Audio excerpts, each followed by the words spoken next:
She returned after 10 years to her family's mansion, but what she found wasn't just the past, a haunting tale of love, duty, and freedom. Seo Jin stood in front of the old, imposing gates of the Ha family estate, her fingers wrapped around the handle of the umbrella that barely shielded her from the autumn rain. The weight of the past had already begun to settle heavily on her shoulders, and though the gates stood tall and silent, they were anything but welcoming. The house she had grown up in had once symbolized safety and security, but now only seemed like a distant, cold memory full of unanswered questions. As the car came to a stop and Seo-jin stepped onto the gravel path, the familiar aching sound of her heels striking the stones seemed to echo louder in the stillness of the night. Her gaze swept across the estate, the grand stone walls and the manicured garden, all untouched by time, as though nothing had changed in the years since she'd left. But everything had changed. The vibrant city of Seoul, with its crowded streets and busy nightlife, had been a stark contrast to the quiet isolation she had endured within these walls. The Ha family mansion was not just a physical structure, but a constant reminder of the life Seo-jin had been forced to leave behind. Her father had built this empire on power, discipline, and control, while she had been expected to follow in his footsteps, carrying the burden of his legacy.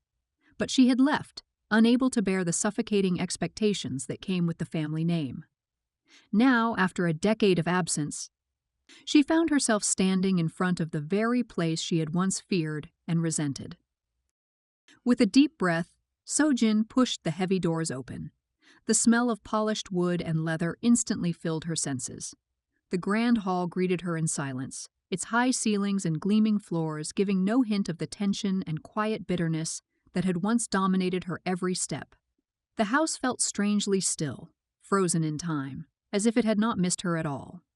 And yet, Seo-jin could feel the memories stirring within the walls, memories she had worked so hard to bury. Her steps led her deeper into the house, toward the staircase that curved upward, leading to the rooms that had defined her childhood. The thick, dark wood of the staircase felt cold under her touch, and she hesitated briefly, wondering if she was truly ready to face the ghosts of her past. But she continued on, her footsteps deliberate and steady, as though each one was an attempt to reclaim something she had lost. The study door was just ahead, and she paused in front of it. The heavy oak creaked slightly as she pushed it open. Inside, the room was as she remembered it, dimly lit, with bookshelves lined with leather-bound volumes. The familiar scent of dust and old paper lingered in the air, and the mahogany desk, once the center of her father's empire, was still sitting in the same place it had been all those years ago. Seo-jin stepped into the room, her gaze drifting across the space, taking in the silent remnants of a past she could never truly escape. She ran her fingers along the edge of the desk, a deep sense of nostalgia creeping in. This was where everything had changed, the place where her father had made decisions that would determine the course of her life. And it was here that she had made the decision to leave, to escape the control and suffocating expectations. But now, as she stood in the same place, she realized that leaving hadn't meant escape. It had only meant running away. Despite the years that had passed, the tension between family and duty still lingered in the air. Her father's legacy, now crumbling with his absence, had been thrust upon her.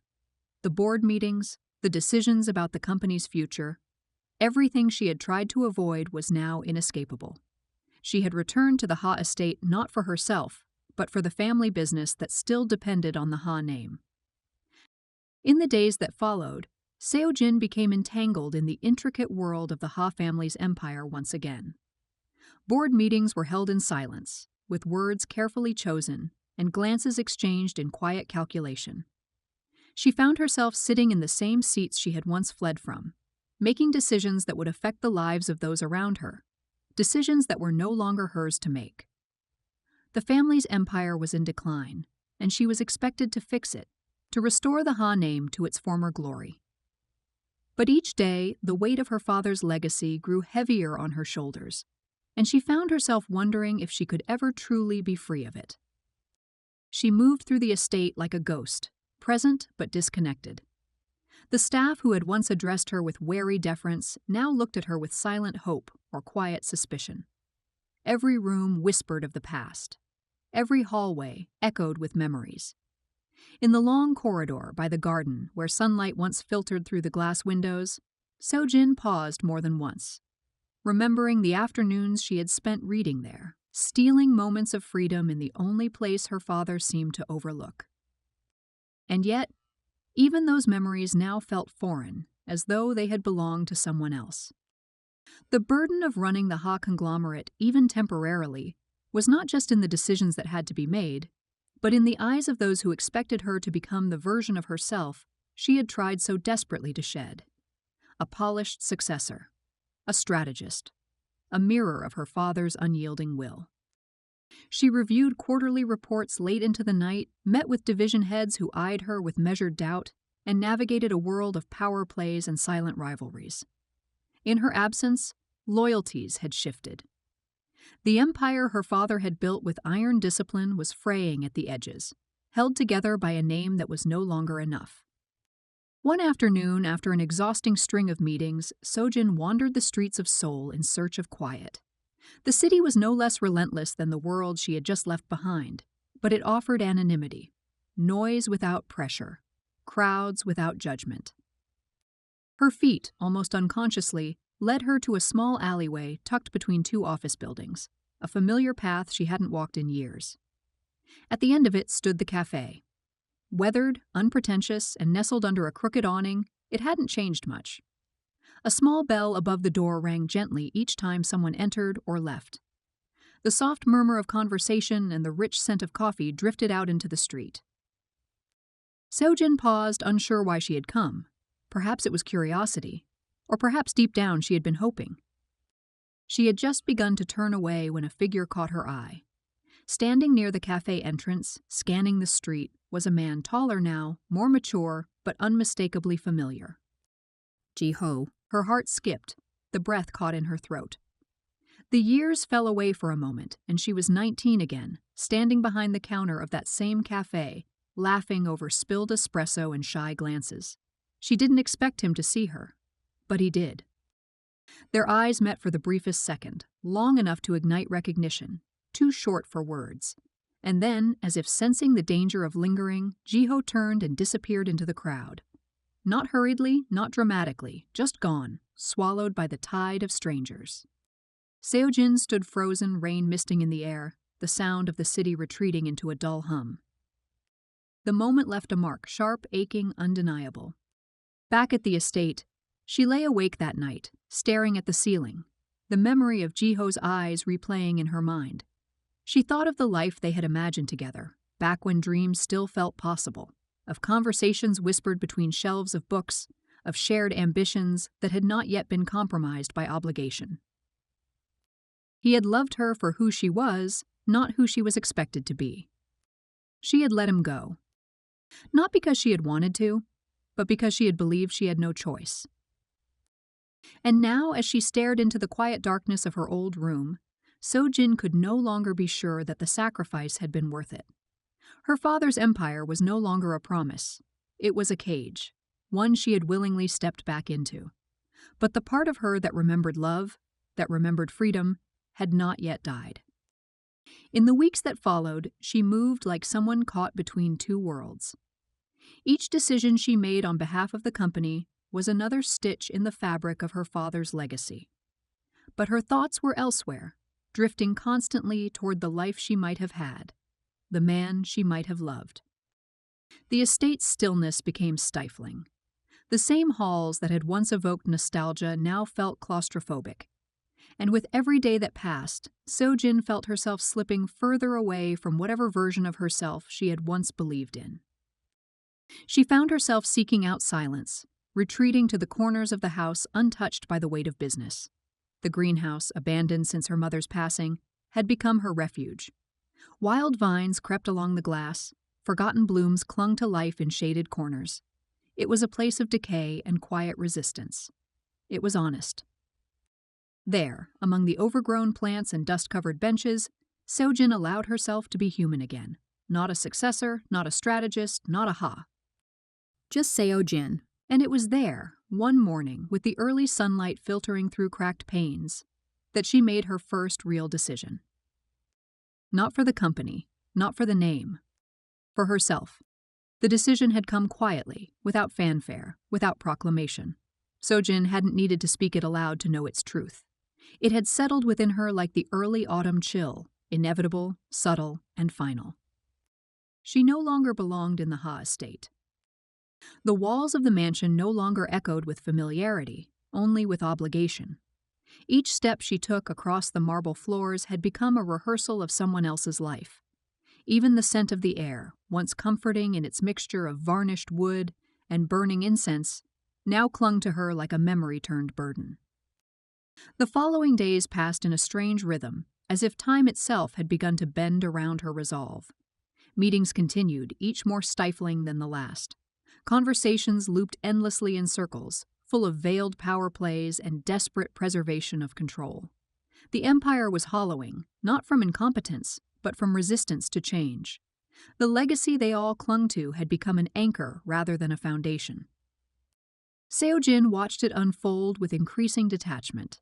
The people around her mistook her silence for composure, unaware that she had already begun to let go.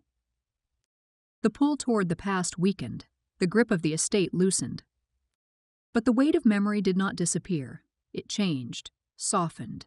The house, once a symbol of resentment, began to resemble something else, an origin, not a sentence, a chapter, not the whole story. She found herself wandering the estate less frequently. The study, once a place of reckoning, remained closed. Her old bedroom stayed untouched, but its hold on her had faded. It was in the in-between spaces, the neglected corners, and the forgotten gardens that she found fragments of herself. The self that had loved, the self that had dreamed, the self that had believed. The memory of Jiho remained constant, like a thread pulled through the seams of every thought. Not just the encounter on the street, but the entire tapestry of their past. The warmth of his presence in the quiet cafe, the certainty in his eyes when the world around them was anything but.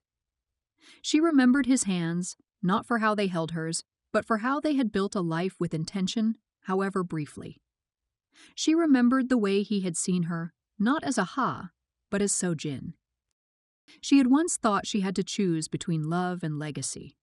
She had chosen the latter and convinced herself it had been the only path. But she now saw the truth. The choice had never truly been hers. It had been her father's. It had been the family's. It had been the expectations and the weight of a dynasty built on control. And yet, standing at the center of it all, she realized that she now had the power to choose. One morning, the rain returned soft, persistent, and unwavering. It filtered through the mist in silver threads, painting the estate in gray tones. The garden glistened beneath the drizzle, the hedges bending under droplets that clung like fragile pearls. Seojin stood by the window, watching the world blur behind the glass.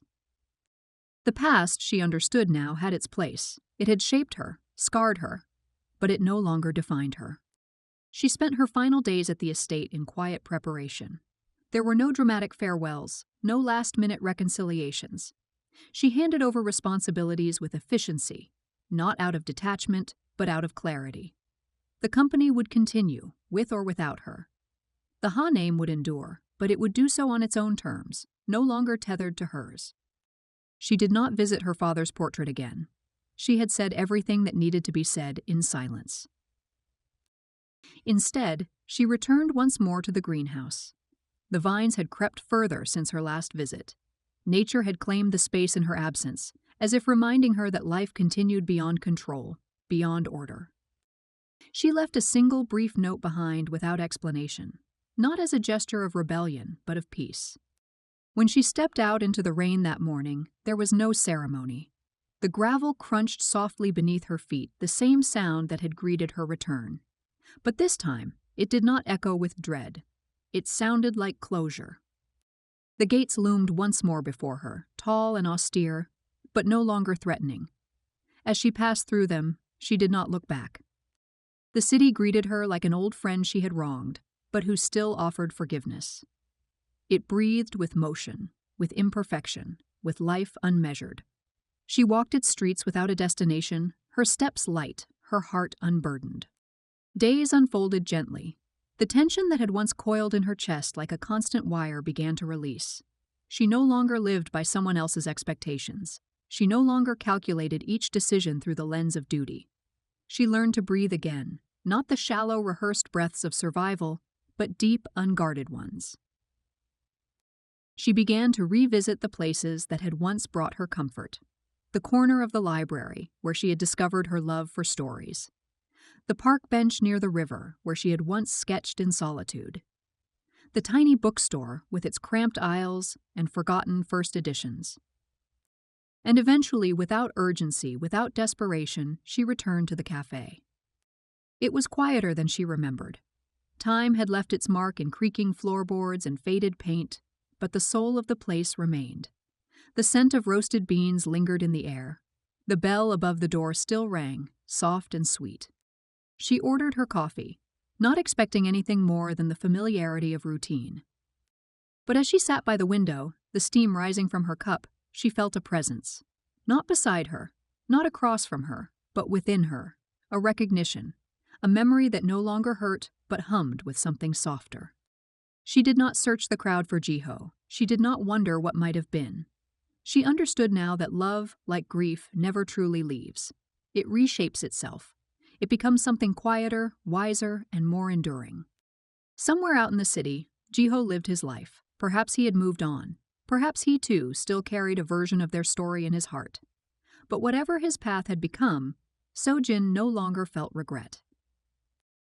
She had made peace with the choices of her past, and in doing so, she had made room for something new. The rain had stopped by the time she stepped out of the cafe. The sky above was pale with the promise of clearing. The city sparkled in places where the sun dared to peek through the clouds. Seojin walked with no plan, only the rhythm of her own thoughts guiding her. Each step was a quiet revolution, a reclamation of self. She was no longer the heir to an empire, no longer the girl who ran, no longer the woman who stood still in fear of disappointing everyone but herself. She was Sojin, a woman who had walked through legacy, love, and loss and emerged not untouched but unbroken. The mansion behind her would continue its quiet existence, its halls filled with the weight of tradition and expectation. But she no longer needed to return. She had carried the Ha name as far as it could go. Now she would carry only herself. And as she stepped forward into the uncertain light of the morning, the silence around her was no longer hollow.